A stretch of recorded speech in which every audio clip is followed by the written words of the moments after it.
नमस्कार, आप देख रहे हैं ट्राइबल इंडिया टीवी। भारत के लगभग 15 करोड़ जनजातियों की आवाज जंगल, पहाड़ों और दुर्गम इलाकों से लेकर आए हैं नए और ताज़ा खबर। स्मार्ट टीवी के अलावा हमें देख सकते हैं यूट्यूब, ट्विटर और सभी डिजिटल प्लेटफॉर्म पर।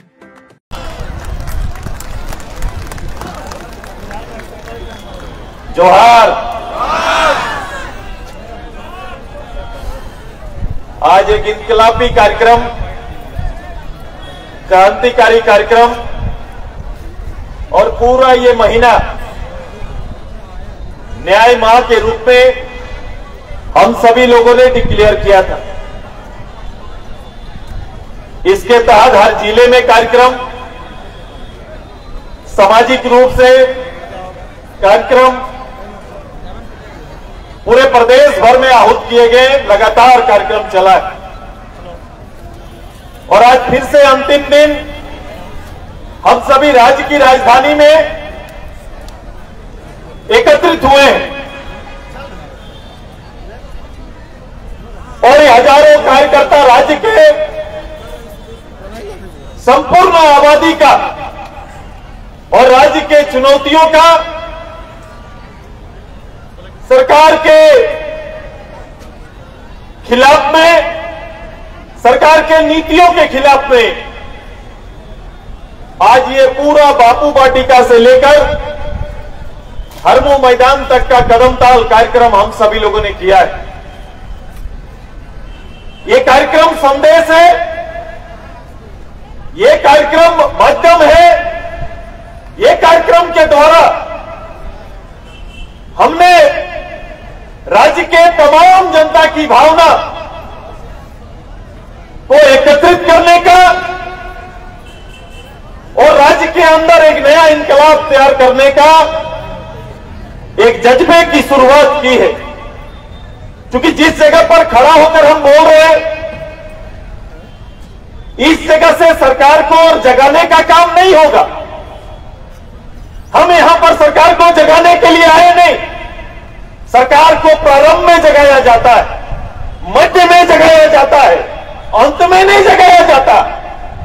इसलिए जो काल है, अभी जो समय आ गया, एक सरकार, मैंने कहा था प्रथम बार की झूठ की बुनियाद पे बना सरकार, आज 40 महीना बाद मेरी उसी बात को आज बैठकर झारखंड का कोई भी राजनीतिक चिंता करने वाला, चिंतन करने वाले बैठ के अगर सोचेंगे तो निश्चित रूप से मेरे कहे गए उस सरकार के बहुमत पर दिया गया बयान यथावत रूप से सत्य साबित होगा।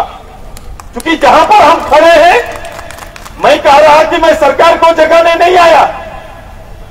सरकार को जगाने का समय हाउस के अंदर और बाहर हमने लगातार किया है, लेकिन आज हम जनता को जगाने के राह पर आगे बढ़ चुके हैं। क्योंकि एक सरकार का, मैंने कहा, कार्यकाल 60 महीना का होता है। 60 महीने के कार्यकाल का 40 महीना जिस सरकार का बीत गया, उसे जगाया नहीं कहते हैं। आपकी निद्रा जब 10 बजे रात से 5 बजे सवेरे तक का होता है, यदि कोई आपको रात के 11 बजे, 12 बजे, 1 बजे जगाता है तो आप बोलेंगे जगा दिया। लेकिन कोई भोर के 4 बजे जगाने नहीं जाता है, वो तो उठने का समय हो गया। आज जब हम यहां पर आए हैं, मैं उस समय आके यहां पर खड़ा हूं कि अब झारखंड की जनता को खड़ा होने का समय आ गया है। उस समय आके आपसे हम बात कर रहे हैं, वो समय आ गया। क्योंकि चुनावी वर्ष के नजदीक हम आ गए।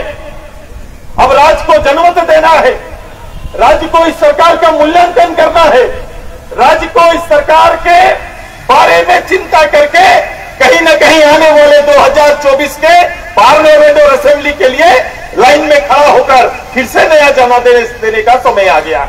आ गया कि नहीं, बोलो? आ गया ना। हम 24 कुछ महीने बाद 24 के दहलीज पर आ जाएंगे। अब देखो इस सरकार की उपलब्धि और परिणाम। मैं इसीलिए आज एक बात पर सबसे ज्यादा जोर देने का काम करेंगे। पता नहीं, मैं ये पब्लिक से भी, आपके माध्यम से जनता से भी बात कर रहा हूं। मैं आपके माध्यम से राज्य की जनता को संबोधन कर रहा हूं। ये पद यात्रा हमारा कार्यक्रम, हमारा 7 सूत्री मांग का मूल आधार है। सामाजिक न्याय और सामाजिक न्याय करने वाले या उस समाज के लोगों द्वारा, बहुतायत जनसंख्या द्वारा इस सरकार का गठन किया गया है। मानसिकता लोगों की बिल्कुल वही थी कि ऐसी सरकार आएंगे, ऐसी सरकार का नेतृत्व अगर आएगा, ये गठबंधन आएगा तो निश्चित रूप से कहीं ना कहीं हमारे मूल विषय पर भार देंगे, मूल विषय पर जोर देंगे, क्योंकि सरकार ने यही झूठा आश्वासन दिया था। सरकार जब आई या सरकार आने से पहले जिन विषयों को रखा था, 40 महीना बीत गए।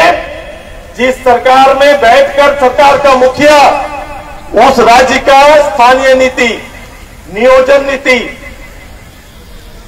विस्थापन नीति, आंदोलन का नीति, आंदोलनकारियों के लिए कहा था कि नीति बनाएंगे, ये एक भी नीति बना पाए क्या? ये एक भी नीति तैयार हुआ क्या? सरकार ने कहा कि मैं नीति आधार पर नौकरी दूंगा। न सरकार की नीति बनी, न यहां के लोगों को नौकरी मिला। इस सरकार ने यहां के पढ़े लिखे नौजवान को, इस सरकार ने सब्सिडी के नाम पर किसान को, इस सरकार ने नियोजन के नाम पर, विस्थापन के नाम पर यहां के मजदूरों को, शासन के नाम पर यहां के लोगों को ठगने का काम किया है। यह सरकार ने किसी भी स्तर पर, मैं बड़ाई कहां करूं, किस बात का करूं कि सरकार ने क्या काम किया। सरकार बीच में जब जोहार यात्रा में निकली तो मुझे लगा कि सरकार उपलब्धियों की पोथी लेकर निकली है। जब विधानसभा के बाहर कैबिनेट का निर्णय होने लगा और फिर प्रायोजित रूप से रंग, गुलाल, अबीर, ढोल बजने लगे थे, ये दृश्य को भी पूरे झारखंड की जनता ने देखा है, जोहार यात्रा को भी देखा है। और सब देखने के बाद अंततः जोहार यात्रा बंद हो गया, नियुक्ति के लिए विज्ञापन निकला, बंद हो गया। एक भी काम इस प्रदेश में हुआ नहीं, एक भी लोगों की जरूरत पूरी नहीं हुई। ये सरकार, मैं तो कहता हूं कि प्रयोग के लिए सरकार नहीं बनता जी। यहां पर मंत्री, मुख्यमंत्री का लर्निंग स्कूल नहीं है गवर्नमेंट, बल्कि जो लोग सरकार चला सकते हैं उनको ही सत्ता में आने का हक है। ये समझ इस विषय का। सरकार सीखने आने के बाद सीखने का जगह है क्या कि मंत्री बनेंगे सीखेंगे, मुख्यमंत्री बनेंगे सीखेंगे। यह भारत की राजनीति, भारत के लोकतंत्र को पीछे मुड़ के देखो कि जो लोग इसमें जानकार लोग, जो लोग इसमें दक्ष होते थे, जिनको भारत के संविधान का और संविधान के दायरे में देश को आगे बढ़ाने का जज्बा होता था, नेतृत्व क्षमता होता था, उन्हें देश की कमान और राज्यों की कमान दी जाती है। यहां तो ऐसे ही चले, यहां तो ऐसे ही आए, ऐसे ही बैठ गए। ये लर्निंग स्कूल नहीं है, ये राज्य की राजनीति के लिए बड़ा चिंता का विषय है। इस राज्य के अंदर सामाजिक, आर्थिक और राजनीतिक क्षति हुआ है प्रदेश का। इस दुर्गति के लिए कोई और दूसरा नहीं, ये सरकार और सरकार में बैठे लोग जिम्मेदार हैं। ये जवाबदेही हमारी बड़ी है कि राज्य के लोकतंत्र को स्थापित करने का अधिकार, यहां के लोगों को हक अधिकार दिलाने का केवल और केवल काम अब राज्य की जनता कर सकती है, ये सरकार नहीं कर सकती है। ये सरकार के इर्द गिर्द की स्थिति तो देखो। सरकार कह रही है कि मैं आदिवासी हूं, इसलिए मुझे तंग किया जा रहा है। इसको तो बड़ा गौर से मैंने लिया कि कहीं शायद हेमंत जी के साथ ऐसे ही किया जा रहा है क्या। तो फिर मैंने गौर फरमाया, पूरे भारत सरकार की एजेंसियां हमें तंग कर रही है। मैंने कहा इन्हें तंग कर रही है तो भाई साहब मैं उल्लेखित कर रहा हूं कि एक राज्य भी एक शासन है, राज्य के अंदर भी विधि व्यवस्था के लिए पुलिस है, सीआईडी है, बहुत तरह की एजेंसियां है। मैं खोल के देखा 3.5 साल में, आप पूरे राज्य की जनता देख लो, सारे अखबार पलट लो तो आप उसमें देखेंगे एक भी पदाधिकारी को, एक भी कर्मचारी को किसी स्तर पर भ्रष्टाचार के मामले में 3.5 साल में इस सरकार ने एक सजा कहीं पर दिया है तो आप खोल के देख लीजिए। एक भी पदाधिकारी, इंजीनियर से जेई तक, कोई बढ़िया पदाधिकारी से जो ब्लॉक लेवल का किसी पदाधिकारी को दंडित करते हुए इस सरकार को देखा है क्या? आपने देखा है, सुना है क्या? ऐसा हुआ नहीं। तो इसका दो उपाय है या दो निष्कर्ष है। इसका निष्कर्ष यही है कि शायद सभी पदाधिकारी बहुत ईमानदारी से इस प्रदेश की सेवा कर रहे हैं, इसलिए कोई पदाधिकारी भ्रष्ट दिख नहीं रहा है, इसलिए कोई पदाधिकारी पर कार्रवाई नहीं हुआ। ऐसा ही होगा, ऐसा ही होगा ना। मैंने कोई पदाधिकारी, सब पदाधिकारी ईमानदार पदाधिकारी बैठा हुआ है, इसलिए कोई गलती ही कर नहीं रहे हैं, इसलिए इनको कोई सजा नहीं मिल सकता। ऐसा है क्या? ऐसा है क्या प्रदेश में? तो मैं तो चुनौती देता हूं, मैं आज भी मंच से दे रहा हूं और खुलेआम कहते हैं कि राज्य का सर्वोच्च पद से लेकर एक अदना कर्मचारी तक सत्ता के जिस पद पर बैठे हैं, बिना अनुदान और दान का कोई काम नहीं हो रहा है। यही हुई सरकार की सच्चाई। तो क्यों ये दूसरा रास्ता अपनाया? क्यों कार्रवाई नहीं हो रही है? इसलिए कार्रवाई नहीं हो रही है क्योंकि कार्रवाई के लिए पहला कार्रवाई पहले हो गया है। कार्रवाई के लिए कोई जगह खाली नहीं रहा क्योंकि हर पद का बोली लगा है। सरकार के बैठे हर पदाधिकारी का हर पद का बोली लगा, जिसका बोली आगे क्या होता था कि योग्य पदाधिकारी को पदों पर लाया जाता था। जो सबसे योग्य होगा उसे सबसे बड़ा दायित्व दिया जाएगा। लेकिन आज के दिन में है कि जो सबसे ज्यादा, हम नहीं बोलेंगे, क्या है, क्या कर सकता है? योग्यता का मापदंड क्या है?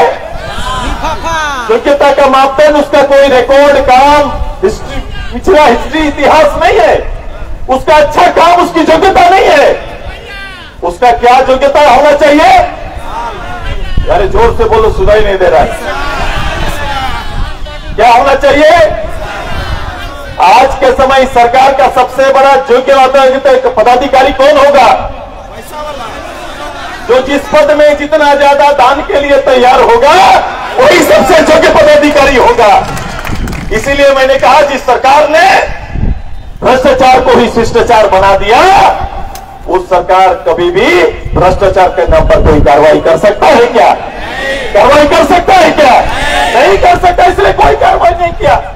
तो ये चाहते हैं, हम जैसा चल रहे हैं, हम जैसा देख रहे हैं, पूरा देश को वैसा ही देखना चाहिए, ये कह रहे हैं। इसलिए जब अब भारत सरकार की एजेंसियां यहां घुसकर यहां लोगों को चिन्हित करके जब काम करना प्रारंभ कर रही है, तो हमारे लोग कहीं ना कहीं एक चादर ओढ़ के सामने मुझे दुखी किया जा रहा है का नारा लगा रहे हैं कि नहीं लगा रहे? अब आइए, इस जिसका चादर पहन के घूम रहे उसी समाज को सबसे ज्यादा ठगने का काम किया है। मैं कह रहा हूं कि सबसे ज्यादा एसटी, एससी, ओबीसी, सबसे ज्यादा प्रदेश में इन तीनों समाज का नुकसान करने का काम सरकार कर रही है। क्योंकि जिस पद पर जाना था और जिसके लिए रिजर्वेशन था, वो पद पे जाना यही वर्ग के लोग सबसे ज्यादा जाते हैं, आज वो नौकरी से वंचित हैं। मैंने कहा था इस सरकार ने आज और कल दोनों का नुकसान किया है। सरकार ने आज का नुकसान इसलिए किया क्योंकि पढ़े लिखे योग्य लोग जिनको आज एग्जाम में बैठना था, परीक्षा की तैयारी करनी थी, नौकरी पर काबिज होना था, वो कहीं ना कहीं सड़क पर खड़ा होकर अपना हक मांगने के लिए विवश है। विवश है कि नहीं विवश है? और जब वो हक मांगने आए तो यही सरकार लाठी दिखाने का काम कर रही है, माथा फोड़ने का काम कर रही है कि नहीं कर रही है? बोला 1932 लागू करेंगे, ये 2023 लागू कर दिया। लागू किया कि नहीं? 32, मुझे लगा 1932 लागू करेंगे। लोगों को लग रहा था कि नहीं? शायद गिनती भूल गए, 2-3 कर दिए कि नहीं? 2-3 कर दिए, साल बदल दिए, नया फॉर्मूला आया है, पुराना सारा फॉर्मूला खत्म, 60-40 का फॉर्मूला आया है। सरकार के मुख्यमंत्री कभी भी किसी जगह पर खड़ा होकर उन्होंने कभी ये बोला कि ये 60 क्या है, 40 क्या है, कभी बताया? कभी सुना है? कभी नहीं बताया। और उन्होंने घोषणा किया कि इस प्रदेश के सरकारी नहीं गैर सरकारी संस्थानों में भी 75% रिजर्वेशन देने का काम करेंगे। मतलब जो गैर सरकारी संस्था है वहां भी 75% स्थानीय को जगह देने का काम करेंगे। बताओ, स्थानीय को जगह देंगे। जो सरकार स्थानीय तय नहीं किया है वो स्थानीय को वहां जगह देगा। ये मैं कल बोल रहा था किसी को, मैं बोला ये किस तरह का लग रहा है, ये बात किस तरह का लग रहा है। देखो कल अखबार में आया, अभी इधर मैं देख रहा था कि सरकार एम्बुलेंस क्या एम्बुलेंस, रोड एम्बुलेंस नहीं, एयर एम्बुलेंस। इस राज्य के प्रखंड में और किसी हॉस्पिटल को अभी रोड एम्बुलेंस तक नहीं मिला, ये सरकार एयर एम्बुलेंस का बात कर रहा है। एयर एम्बुलेंस में गरीब को ले जाएंगे, ये बात कर रहा है कि नहीं? एयर एम्बुलेंस में ले जाएंगे। अब बताओ, इसका वो जो खिचड़ी पका रहा था बीरबल जी का था, वही था ना? क्या था उसमें? खजूर के पेड़ के ऊपर हंडी लगा के नीचे आगे जला के बोल रहा था मेरा खाना पक रहा है। इस प्रदेश को उसी रूप से दिखा रहे हैं, वही ना दिखा रहे हैं। ये बीरबल का खिचड़ी पका रहे हैं, ये बीरबल का खिचड़ी पकाने की तैयारी मुख्यमंत्री जी कर रहे हैं और हम लोग आश्वस्त किनारे बैठे हैं। जनता को खिचड़ी पकेगा और आपको खिलाएंगे, यही सरकार आश्वासन देने का काम कर रही है कि नहीं? ये स्थिति है, ये राज्य का हालत है, ये राज्य का पूरे प्रदेश का इस हालत को कहीं न कहीं इससे निकलने की तैयारी इस प्रदेश की जनता को करना पड़ेगा और इसके लिए आजसू पार्टी को तैयार रहना पड़ेगा। ये दायित्व आपका है, ये दायित्व हमारा है। ये पद यात्रा लोगों को जगाने और आह्वान करने के लिए इस प्रदेश के 3 करोड़ जनता को उसके हक अधिकार के लिए फिर से नए अबुल गुलाम के तैयार करने के लिए आज का ये कार्यक्रम हम लोग ने रखा है। तैयार है कि नहीं? तैयार है ना सभी लोग? देखो, हमने इस कार्यक्रम को सामाजिक न्याय कार्यक्रम रखा। सामाजिक न्याय कार्यक्रम में देखो कहां ठगे गए हम। सरकार ने कहा कि मैं आदिवासियों का आरक्षण बढ़ाएंगे, बोला 26 से 28 कर देंगे, शेड्यूल कास्ट को 14 कर देंगे 10 से, बैकवर्ड का 14 है तो मैं 27 ले जाऊंगा। मैं बोला कि ये गवर्नर है, ये भारत के अंदर शक्ति किसी एक व्यक्ति पर निहित नहीं है। संचालन पदाधिकारी चुने जाते हैं, राज्यपाल की ताकत से चलने वाला संचालन पदाधिकारी मुख्यमंत्री जी होते हैं। कभी कभी सरकार में बैठे व्यक्ति, मैंने कहा कि कोई व्यक्ति सीखने आया है, इसलिए मैं कह रहा हूं बैठे व्यक्ति को इस बात का शुद्धि होना चाहिए, जानकारी होना है कि मैं जो बोलूंगा वो कानून नहीं बन सकता। सरकार के अधीनस्थ लोग आपकी बात के अनुसार वो कागज बना सकते हैं, लिख सकते हैं, कोई अच्छे अधिकारी होंगे तो राय भी डाल देंगे। लेकिन आप क्या कर रहे हैं कि ये ऐसा नहीं, किसी को आप चाह के 2% बढ़ाना, 4% बढ़ाना, 10% बढ़ाना मौखिक होता नहीं। भारत सरकार ने कहा है और खासकर इस विषय पर सुप्रीम कोर्ट का जजमेंट है। उन्होंने कहा है कि राज्य के अंदर आरक्षण तय करने का अधिकार राज्य सरकार को है, लेकिन राज्य सरकार को उसके कारण बताने पड़ेंगे। उसका कोई न कोई सरकारी संस्था से एक्सेप्ट करना पड़ेगा, टेस्ट तैयार करना पड़ेगा। सामाजिक आर्थिक रूप से पिछड़े लोगों को लाभ देना चाहते हैं तो कहीं न कहीं सामाजिक आर्थिक शैक्षणिक रूप से पिछड़े, ये तीनों टेस्ट आपको कराने पड़ेंगे, तब जाके ये होगा। सरकार ने कोई संस्था बनाकर अगर 2% आबादी मेरे ट्राइब का बढ़ा, उसका कोई मूल्यांकन किया क्या? कोई शेड्यूल कास्ट का मूल्यांकन किया क्या? या फिर सामाजिक लोग जो ओबीसी के लोग हैं इनका कोई मूल्यांकन प्रदेश के अंदर हुआ क्या? बताओ, हुआ है क्या?